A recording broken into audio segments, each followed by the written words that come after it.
Good morning, students. Students, we are doing the chapter that is electric charges at rest. We did all the topics in this chapter. Then we did the exercises A, B, C, and D. Today I am going to explain the answers of the questions of exercise E.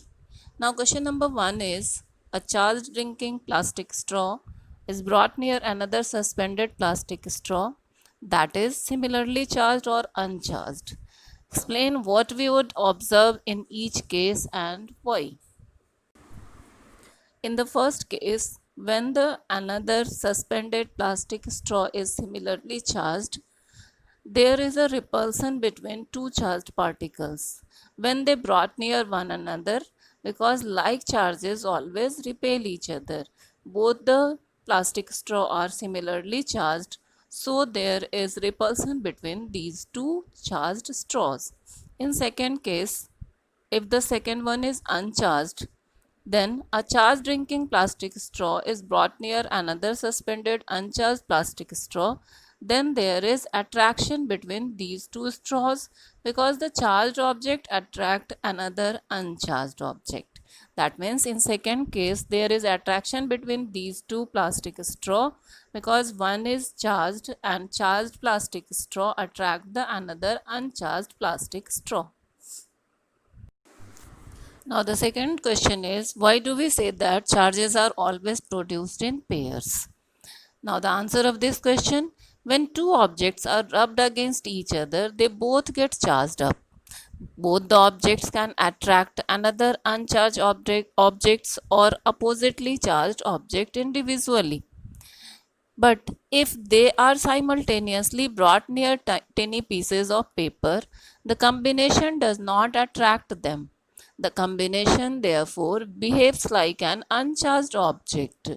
This can happen if the two objects carry equal but opposite charges. So we can say that charges are always produced in pairs. Once again, students, the question is why do we say that charges are always produced in pairs?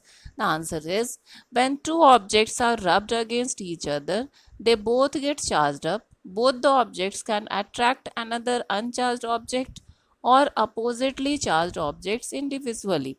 If they are simultaneously brought near tiny pieces of paper, the combination does not attract them. The combination therefore behaves like an uncharged object. This can happen if the two objects carry equal but opposite charges. So we can say that charges are always produced in pairs.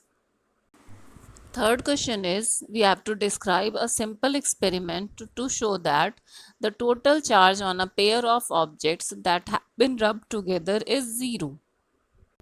The answer of the question is to show that the total charges on a pair of objects that have been rubbed together is zero. We will take a glass rod and silk cloth. We will rub these two objects. After rubbing, we will observe that tiny pieces of papers get attracted towards the two objects separately. Now we will bring the combination of glass rod and silk cloth towards the same pieces of papers. Now we will observe that there is no attraction between the combination and the paper. That means the combination behaves like an uncharged object. It can happen when the two objects carry equal but opposite charges on them. Therefore, it can be said that when two objects rub together, they both get charged up with equal and opposite amount of charges. That means the combination has zero charge on it. Now, question number 4. Why does a charged object lose its charge when touched? A charged object loses its charge when touched due to earthing, and by this process, the extra charge present on the object get transferred to the earth and saves us from possible electric shock. Once again, a charged object loses its charge when touched due to earthing, and by this process the extra charge present on the object get transferred to the earth and saves us from possible electric shock. Now question number 5. Can we say that a charged object attracts an uncharged object by first charging it through induction? Explain your answer.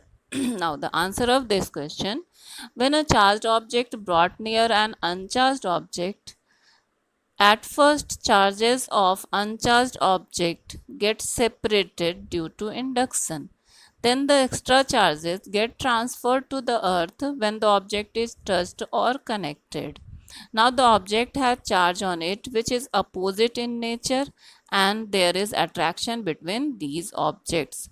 So we can say that a charged object attracts an uncharged object by first charging it through induction.